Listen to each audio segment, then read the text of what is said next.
So everything that we are doing is going to be targeted at healing the gut. And you may wonder why.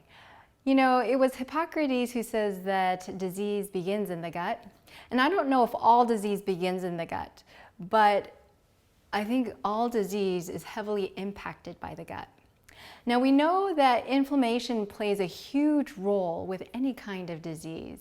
And the largest source of inflammation is going to be from the gut. It's going to be from the foods that we eat, from the antibiotics that we take, from the stress that we have.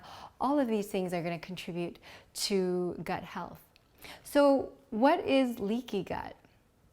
Well, if you think about the skin, for instance. The skin provides a number of different functions, and one of the most important has to do with how it protects us from the external environment.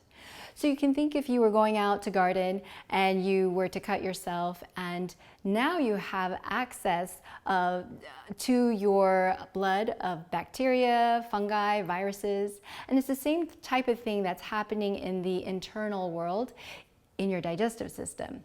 So your gut epithelium provides an important barrier function, and when it's not being taken care of very well because of the stress, because of the food you're eating and the antibiotics and these types of things, it will break down.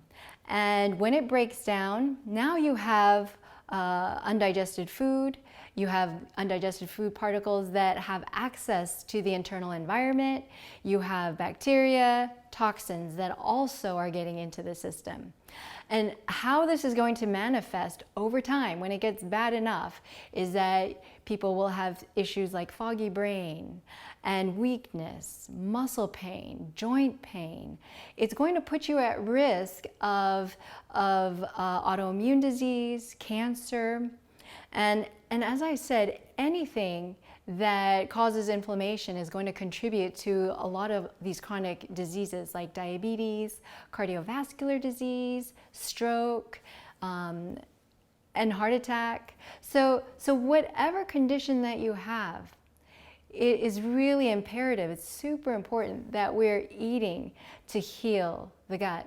And that's what we're going to be talking about in everything that we do, whether it's how we are eating, the activities that we engage in, the thoughts that we're thinking.